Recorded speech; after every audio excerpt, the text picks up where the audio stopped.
paper, not to discuss the BOG. I think a loyalty clause needs to be embedded into the Constitution for parents, teachers, and all stakeholders to appreciate that the PTA forum is not a PhD forum. And what I mean by PhD is pull him down. It's not a forum for pulling anybody down. Then should PTA be involved in drawing up of school policies? Yes, we have said. If you have issues of bullying, anti-bullying policies, parents should be able to contribute to that. How the school bus is run, for example, and how it's manned, parents should have a say, because at the end of the day, it's their children you are carrying backwards and forward. So parents should be, where should PTA meeting take place? I've already addressed that. Only in the school, not in the PTA chairman's house, not in the all boys or all girls association president's house, only within the school, and it must be scheduled and approved by the school. What's the school's code of behavior? The school's code of behavior is one every school must have. Again, it's to protect you and to guide the running of the PTA in conjunction with the teachers and the students. It states the ethos of the school. It states the relationship between school, teachers, between parents and teachers. It states all that concerns the core values of the school. Every parent to receive a copy, which they may ask to sign at the beginning of the school year. It enables staff, students, and parents to work together for a happy, effective school. If you do not, how many of us have codes of behavior in our schools? If we do not, it's compulsory. Well, codes of behavior must be embedded as part of the handbook, because the handbook states all kinds of things. So if it's embedded in your handbook, that's fine. But the code of behavior is for everybody to know. Relationship between teacher and students, relationship between teacher and parents, relationship between teacher and school. If you do not approve of moonlighting, what I mean by moonlighting is private coaching. It's stated there categorically, so that all parents are aware and teachers are aware, everybody is aware. Our code of behavior, the punitive measures, the consequences, don't let me call it punitive measures, the consequences of this action. If a teacher is engaged with moonlighting with a particular family, and the school finds out, we can set up a panel, we can investigate, be proven right, the teacher can be, the teacher's appointment can be terminated. But you must have in place what you plan to do if people flout this behavior. If you do not have the consequences, people will not take the code of behavior seriously. So I just wanted to quickly make some statements and push some things out there in the open. And now I've put forward a few frequently asked questions. It's not all inclusive. And I deliberately do not put too many questions forward, because I'd like us to now interact. People should be able to ask questions. We're all school owners here. We have the interest of our parents and our students at heart. And we want, if whatever issues we have, whatever concerns we have, others, I'm not the one going to answer all the questions, others can contribute and help us to resolve issues that we might have.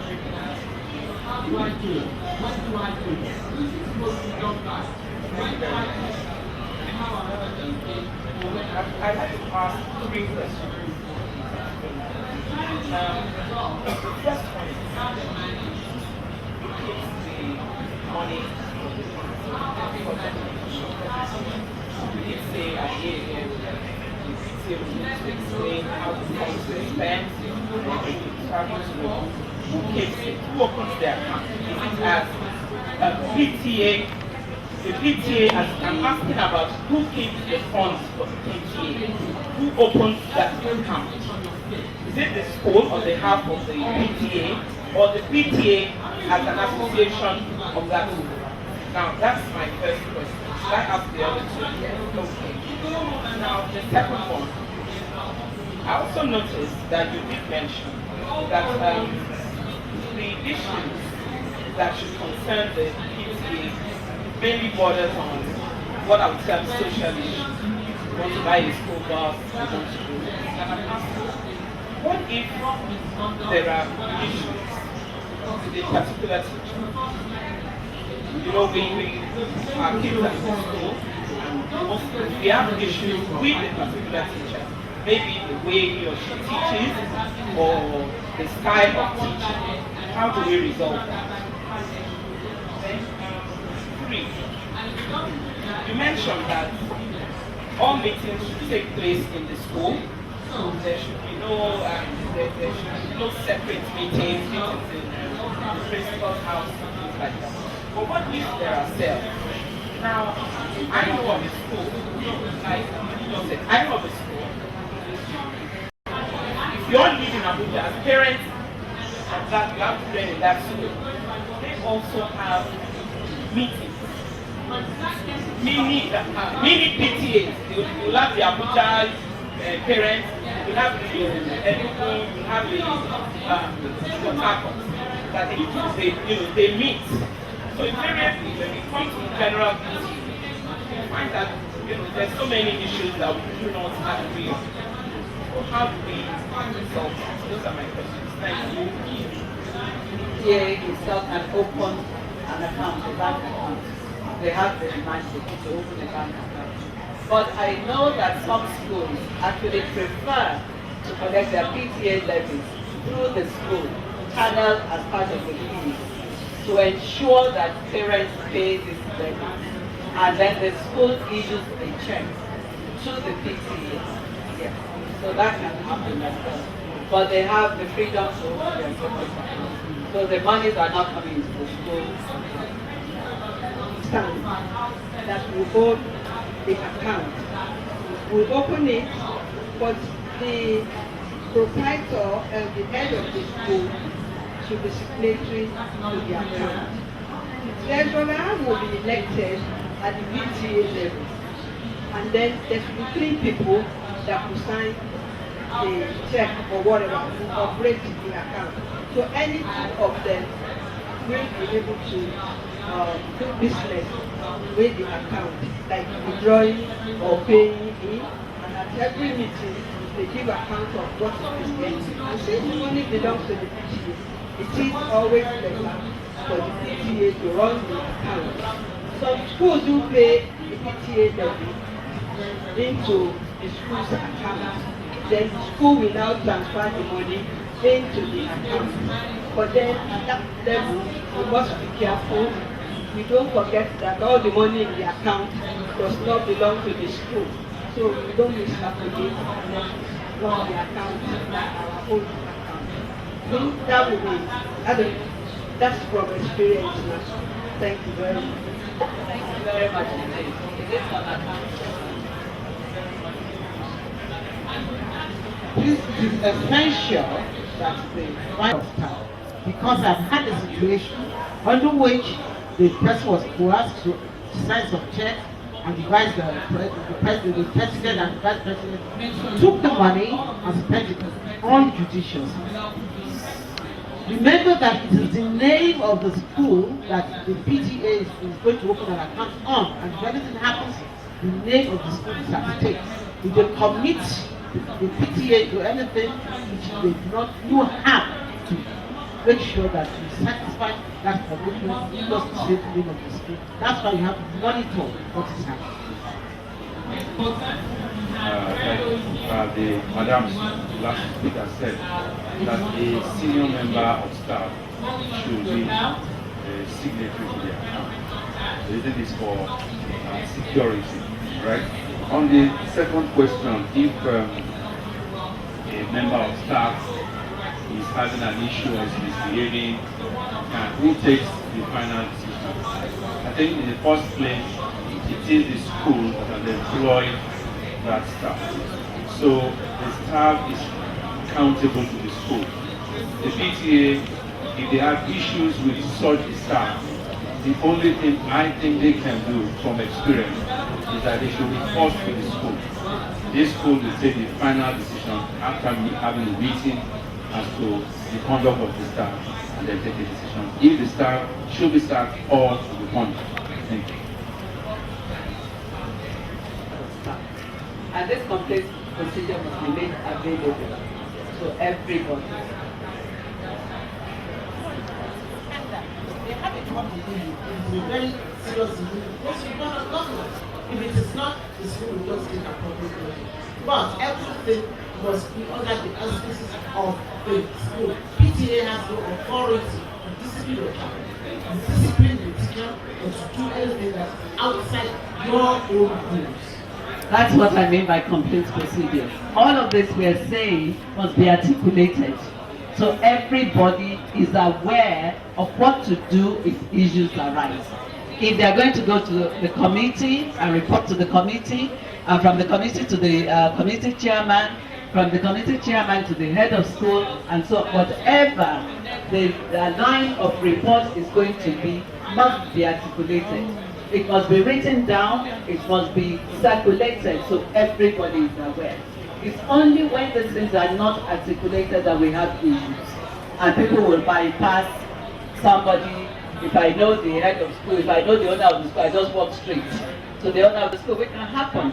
But if somebody walks to you straight with a complaint as the owner of the school, you tell them, please, this is the procedure. Refer to the parents' handbook. It's clearly stated there.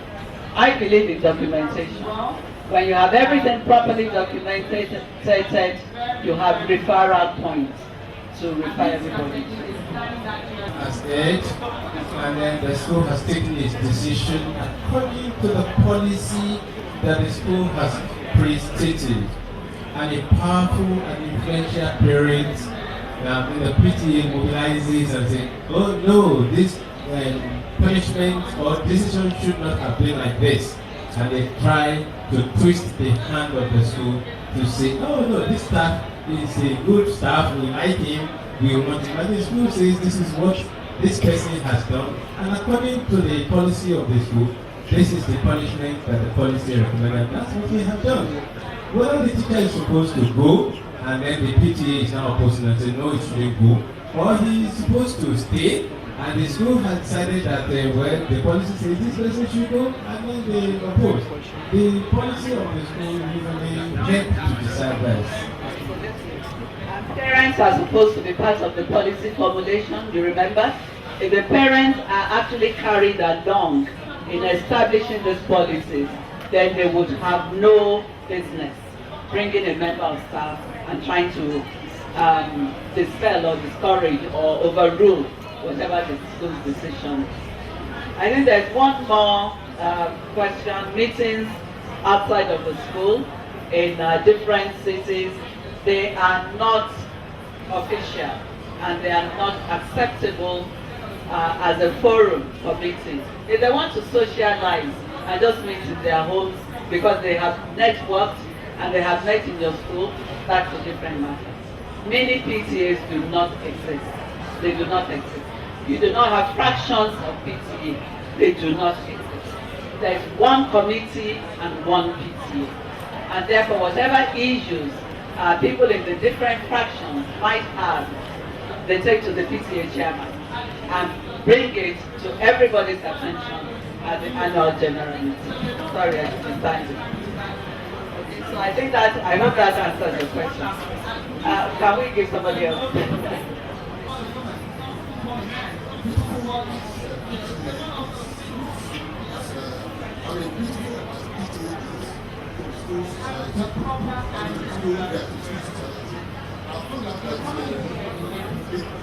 Nigeria, but the people in Nigeria is so busy, they don't have time to attend to Christianity. It's a very big problem. They want to dump their child with you, and for you to take care of the child 100%. They're not interested, no matter any level of attraction you give them. If you like, make pandemic and everything ready for them, they will not come. So when you come to PTA meetings, you find out that people that come really maybe housewives are not working. You want to see people who will be able to handle, who will be able to really contribute effectively, but it's very difficult to bring them together. So I'm asking, is there a strategy beyond our knowledge here that can educate us to gather them together? Thank you very much. You give people the opportunity to plan. If possible, at the annual general meeting, you have a calendar of meetings of the year. It's only once a term. It's only once a term. But the other measure or the consequence of not attending PTA is that if you do not attend 3 consecutive PTA meetings, you cease to be a member of the PTA. Yes, that's mandatory. That's what is advised according to the law. They don't care. Well, if they don't care, then they do not care about their children. There's nothing you can do. They do not care about their children. They don't care to attend PTA meetings. Therefore, they have no voice. They have no voice in any issues pertaining to the school. It's simple. If you have a school of 100 parents and only 20 attend the meetings and the others have been ostracized because they don't attend meetings, so be it.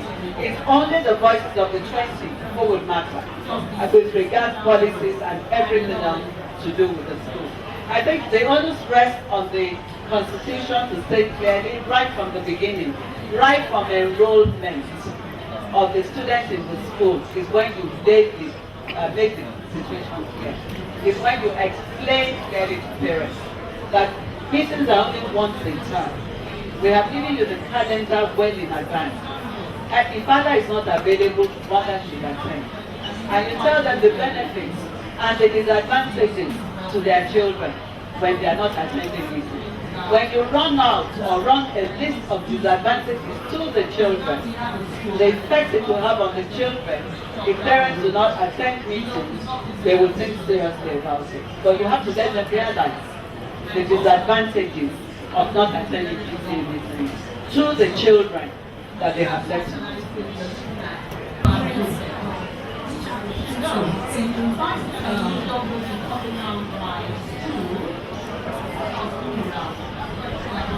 On the question he asked about attendance, and you suggested that if a parent fails to attend the PTA for 3 consecutive periods, that it means that that person doesn't have a voice. You know, when dealing with human beings, we come across lots of things, lots of characters, and what I think should be the right thing is that, okay, if you couldn't come, then whatever decision taken at such meeting is binding on everyone. But you still come across some parents that will still turn around to, want to have the cake and eat it. How do you manage such parents? Because what's still happening?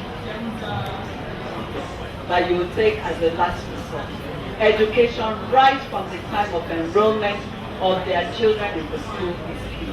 Let them know that there is an official PTA. Let them know the terms and conditions of the PTA. Let them know the advantages of the PTA for them if they attend for the benefit of their children.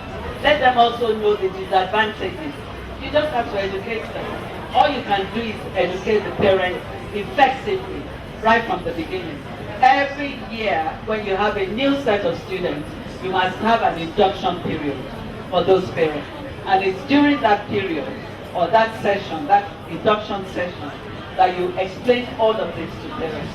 There's no parents who will know that something is derogatory for their child who will still want to do it, except the parent who totally wants to abdicate responsibility for that child. And yet we do have different characters, and yet we might have them. But at least you will have more buy-in, more parents. You may have this sort of forum whereby it's an induction, like you have induction for new students, you have for new parents, and you explain the expectations of the school to them as that goal. You can only educate. You can force the camel to the water. You can't force it to drink. All you can do is educate the parents. There are disadvantages to not being part of the PTA. We all know. And you list all the disadvantages. And in fact, hammer on the disadvantages. And the parents, because initially when they bring the children to the school, they participate. But as they have stayed longer, they start falling off the bandwagon. So when they are still fresh, and they are still anxious, and still keen on pursuing all that concerns their children, is when you get their buy-in, not when they have stopped coming to you. Okay. Thank you very much. One closing question. Positive thinking. Identify these parents. Your teachers are a good percentage of the PTA. If they vote, they can vote in this parents. If voting good parents, have a problem over. But if voting parents who don't want to use the PTA to expose themselves and use it as a platform doing business, then we are in trouble. Make sure that you identify diligent parents, responsible parents. Those are the ones that will be A situation where I would like you to tell me this PTA fund, is it the school or the PTA has the right to spend the money the way they like? I mean, buying things or in your former speech, you said whatever the school needs, that is what we have to use the PTA fund to spend for.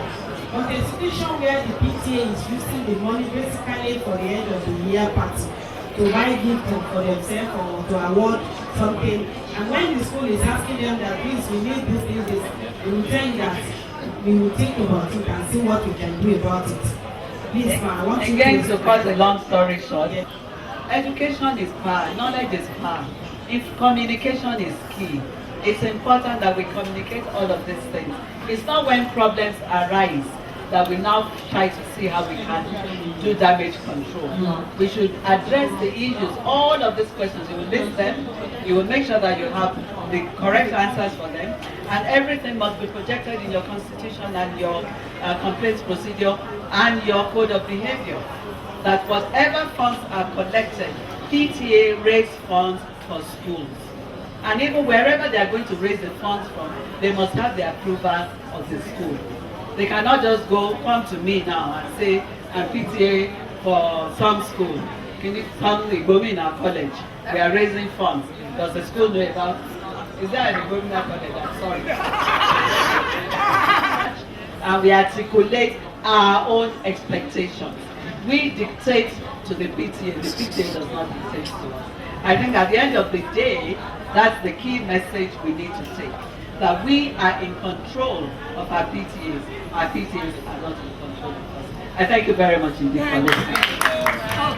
Please, a huge round of applause for Dr. Ogunsoya to enjoy us. Just hold on for about 10 minutes.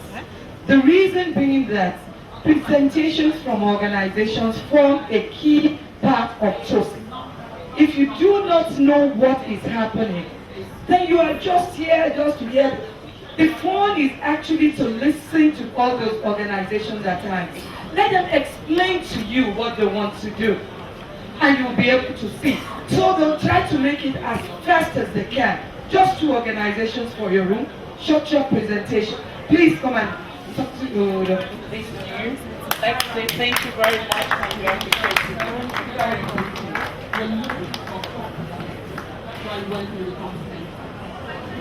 Please, can I call on my Hibas Imaginality to please quickly come? And as we relax, do us because I enjoy a lot of all these things at times. It makes learning to come alive. You will see it's different from when you see it from their staff. Let them quickly present what they have and show you. Yes, ma'am. Protocol observe. Mrs. Momo, and we're here to present to you what we call Heather's Imaginality Learning. And what it's all about is, it's time for us to be able to make children to start thinking. We want to get children to be able to be creative. Now, we thought about it and we partnered with people in the UK called Imaginality Learning, which they just brought in January, and then were able to get the exclusive rights in Nigeria and in West Africa. And what it's all about is those complex topics, those areas that the children find difficult to learn, and those areas that they don't want to actually learn. When you tell a child, say, I'm teaching you about the components of the eye, those internal organs, and you're just telling them to use their imagination. Now with imaginality learning, the child will be able to see it. The child is not just imagining anymore, but saying it. We talk about, now a setup, you'll be able to see all of that. And then we also talk about, there are some topics. We talk about you feeling your heartbeat. Now I can only feel my heartbeat, but I can't say it. But with the marginality learning, I'm not just feeling it, but I'm saying it. So we want learning to be fun. We want to bring fun into the classroom. We want learners to be able to take charge of their learning experience. It is past when the teachers should just be giving. We want children to give back. And if we get children to give you as a teacher, you know that definitely in the future, they'll be able to create jobs. They will not rely on other people employing them, but they will be able to create jobs. So that's what Heather with Marginality Learning has brought into Nigeria. We're going to show you a mini demo, not taking grammar, punctuations, how the child will be able to make short sentences. There are storyboards. We have those we call storyboards in literacy. Now the child will be able to make his own stories. We've just created the prompts to enable the child create their own story, and each step of the way. And as school owners, you want parents to be able to see what you're doing in the school. And with Marginality Learning, they can take home for the parents to be able to see what you're teaching in school. And then we're also aware of what we call the project-based learning. Now that's new in education. I don't know if it's here in Nigeria, but in the UK they're using it and it's very effective. Now project-based learning with Marginality Learning is effective. You tell a child, let's say we're teaching them about millipedes or about animals. Now instead of bringing 10, 15 animals into the class, we'll be able to have 100 animals. How? If we have 20 children and every child takes home 5 animals to go and research and create. Now what happens? You're going to have hundreds of animals in your class, not just what the teacher knows, but now the child also research and bring forth into the classroom. So if we come up, you'll see all of that. You only need your laptop, and then we're going to give you the software and what we call the paddles. These paddles actually interact with the software that we provided, and then which is hands-on, because we have a child in our stand actually do it. She didn't want to leave the stand. Now this interacts with the software to be able to showcase the 3D visuals. Now with the aid of our 3D visuals, we're bringing what is not real to reality. And that's what Heather's Marginality has come to do in Nigeria. And then also, you would ask me, can this paddle work for 100 models? Yes. This one paddle can be able to work for as much models as you can create. And then we have 2 types of Marginality learning.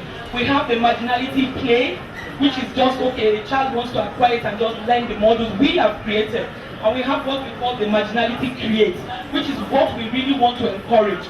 Now with the create, the children will be able to create as many. It's limitless with create. It's limitless what they can create. And you will be amazed. You'll be so amazed what they have up there.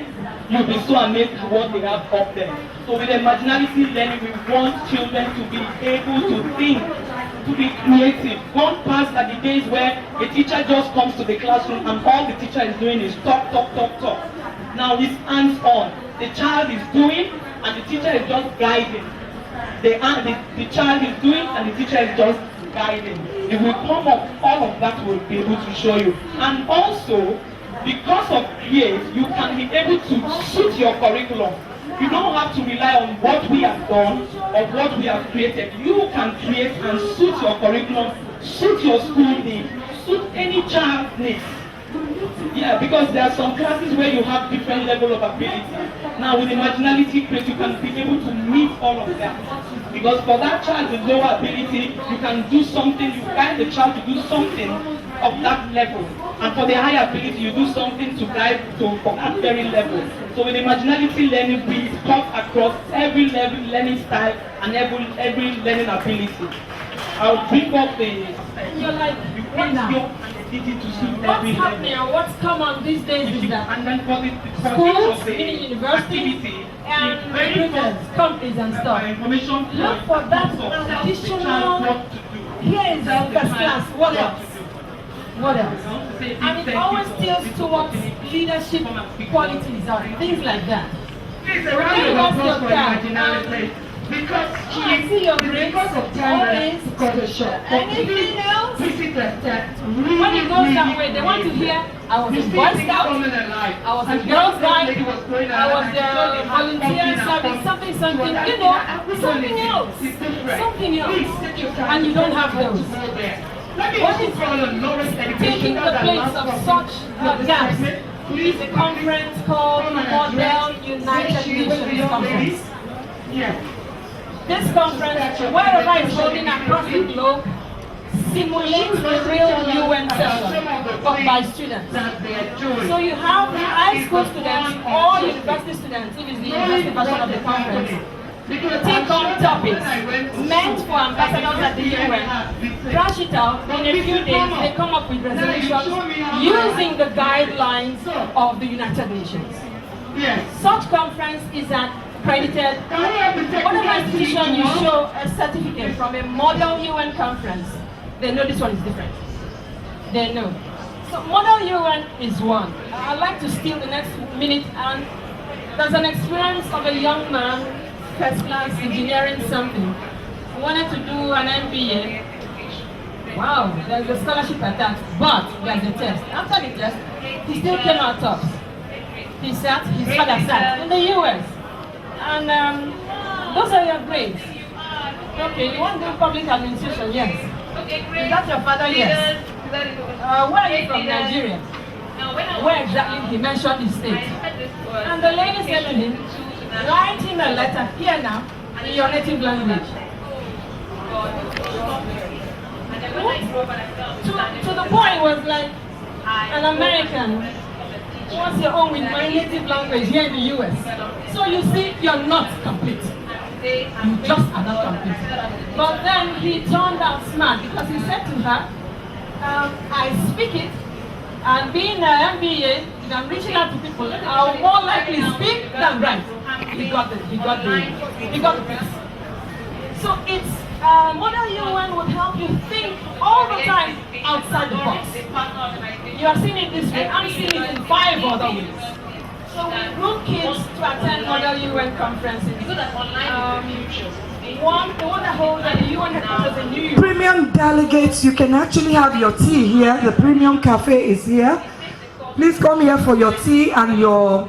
So what we don't get off in Lagos, madam, okay, you tell them to sit down, let others come. I say, no, we are not bound. Just the gates are not opening. So I think I have defended Lagos a lot.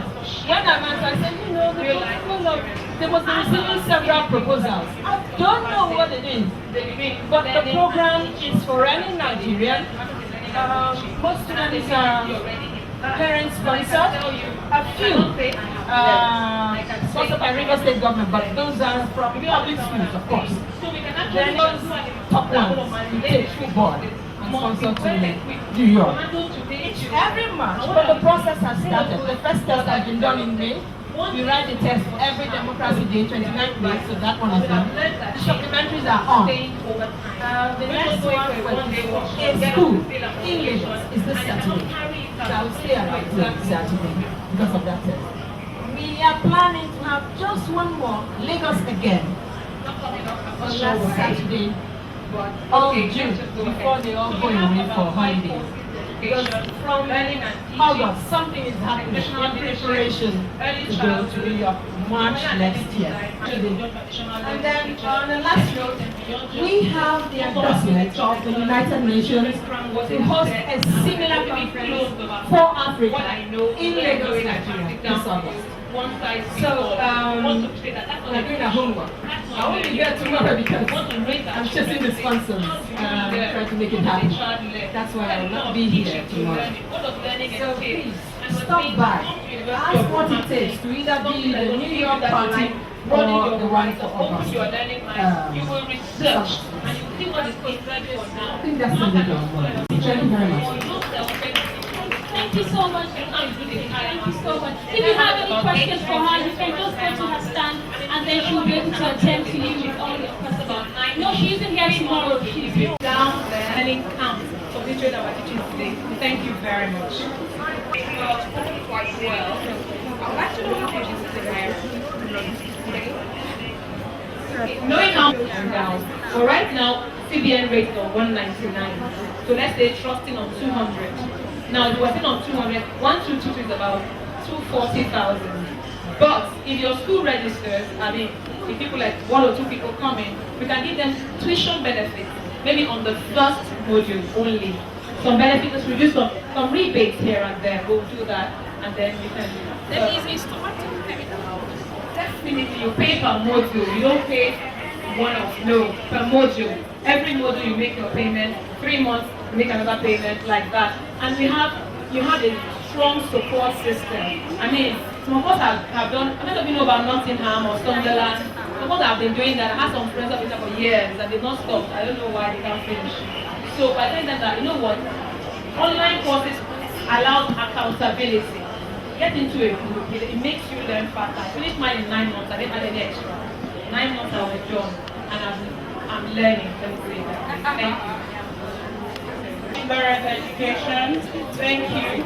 Please be seated, you will get the cards. You will get the cards. You go around and give the cards. Please be seated. Presently we're on tea break. You can move. Just have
which is vision and change management in the competitive sector.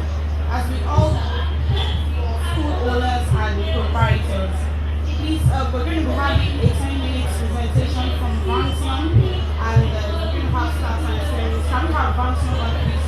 Thank you. Good afternoon. Yes, my name is Johnson Babatunde Dumoye. I represent a technology company called Vanson Limited. And well, I'm sure if I've gone to most of the where we have exhibited, there's a lot of technology all over the place, and you're wondering what makes this different. Okay, what are you giving us that we don't already have? I'm going to just discuss a few minutes. I'll show you a video, and after that, I'll then do like almost like a wrap up. Okay. Now, one major question that school owners, administrators, and people that are in this business ask fundamentally is that there's e-learning all over the place. And they're asking themselves that question: what exactly is e-learning going to give us that traditional learning cannot give us? And it's people like us who were taught the traditional way. So what's the big deal about this e-learning thing? It's almost all over the place. Why should we do e-learning? What will e-learning give us that traditional cannot give us? So I'm going to just talk a little bit about that. Now, when you're talking about e-learning, fundamentally, it's a very big area. You know, you see smart boards, you see textbooks, electronic textbooks, you see so many things, and you're just wondering, what's the fuss all about? Now, one thing that is clear that you agree with me is that the traditional classroom is actually one student or one teacher to many pupils. It might be 1 to 25, 1 to 15, depending on the size of the class. Now, traditional learning limits us to work at the pace of the teacher, meaning that the teacher probably with a smart board or whatever is teaching a group of people. Now, we know that if it was possible, the best way is actually one teacher to one student, if it was possible. Because that way the teacher can know what the student is struggling with. Now, if I have 30 students, how will I know what each student is struggling with? Now, for the traditional classroom, we don't have a choice, because a school that probably has one teacher to one student will probably be paying 10 million naira per term. So it cannot work. So that should be one teacher to many students. Now, the key thing that technology brings is that it bridges that gap. Meaning that it still allows one teacher to teach many pupils, but let them have that effect as though he's teaching each student one-to-one. That's fundamentally the core. Yeah, we might see so many things about e-learning, but if you've not treated this, you've not really touched e-learning at all. Even if you like get smartboard, smartboard is still one board to many students. So the key thing is that you need to individualize learning. Individualized learning meaning that each student, because we know that students learn at different pace. Some are fast learners, some are slow learners. It's not because the slow learner doesn't know anything, but it's just that he's a slow learner. That's how he learns. So one key thing that e-learning gives is that it can allow you to individualize learning so that each student can learn at their own pace. That's number one. Number two is that if you're doing e-learning, you can visualize learning. Now, when you're talking about visual learning, today, it's better if you give me two options. One option to get a movie, let's say that done by all this Nigerian movie, to watch the film, or they give me a book to read. Many people would prefer to watch that one video than read the book. So visualization is really key. So it means that if I'm teaching you circulatory system, can you show me how the heart works? Let me see it. Okay, beyond just visualization happen. Traditional classroom does not allow you to do that in traditional ways. The best you can do is give you pictures. Okay, maybe in the textbook. But we're talking about videos where you really see, we're talking about volcanoes. Let's see that volcano erupts. Okay, there's a way how that stays with me longer than if I'm just. The third one is actually capturing data about students learning. Now, what exactly do I mean about this? If I'm teaching a class of X number of students, now if you go to the bank today, let me use that as an example. If you go to the bank today and you tell them that lend me money, the first thing they're going to say is that, can you print your account statement for the past 1 year? Why do they need the account statement? They want to be able to check the trend, how money is coming in, how money is going out. Can you pay back? What have they used? They've not used their intuition or how they like your face. They have used data that have been captured over time. One other thing that e-learning does, I mean the core of e-learning, I'll keep using that word core, is that it helps you capture data about students learning. Meaning that you can know, for example, let's say for every lesson that you teach, you also set evaluation questions for students to test their level of understanding based on what they've been taught. All this data can be captured and it's very available to the school or the teacher to make informed decisions. Because I have a very short time and still want to show you a video, I'll just go to another thing. Now, the other one is there are limitations. You find out that what we found out that a lot of schools wants to start learning. That's not the idea. But the challenge is that there are a lot of limitations. One of the limitations is power. We all know that. It's not just about e-learning, it's all over the place.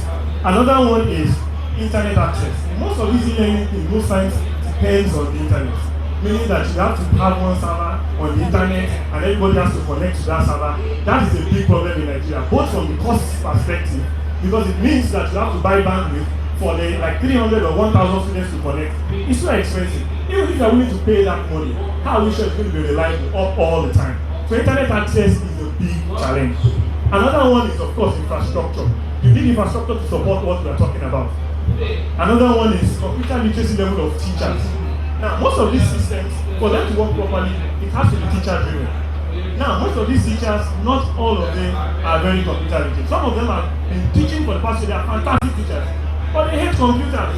I mean, don't come and put this extra work on me when I could have just done it where I do. So now, what also matters is that you have to think about the literacy level of the teachers. And the last one, and the almost the most important one is, no matter how beautiful your solution is, cost. Okay? How are we going to do this in my school? In my school that they pay XYZ. Cost is always a challenge. Now, what we have done to solve all this problem and still give you world-class learning is that we actually provide everything you need, including power system. We build our system to work without depending on the internet, so you don't need to buy internet. We provide infrastructure for the school. We build our system. We know that what our teachers comfortable with. Almost every teacher is comfortable with pen and paper. So we built our system to integrate pen and paper into learning. So what we are doing is practical. Let me also say something. This solution is not built in the US or it's built in Nigeria because we know our problems. So for it to work here, you have to be able to feel that problem. And of course, the last one is cost. So what we do is that we actually provide all these things, infrastructure, teacher training, tablet PC, everything at low cost to the school. What we do is that Because of course we know that if you say that, I have to do internet, I have to do this one, you have to it costs this work. So we tell ourselves, okay, fine, we will do that investment, we make all that available. But how do we make money? The way we make money is that we then agree with the school to turn it to a subscription. It's almost like what happens with the internet, with the let's say MTN and Glo and all that. They already have their base stations. I don't have to buy the base station. What I just buy is my own phone and I pay to use. So what we do is that we agree with something like a token amount that students can pay per child per term. And I'm going to talk a little bit about that. Let us show a video of the school that we've implemented this, what it looks like. But sometimes when we talk about it, people say, maybe it's for secondary school, maybe it's for. So we want to show you school that I'm going to show you a school in Ikorodu that we did with this particular class in my own class, and you can see how comfortable they are using this.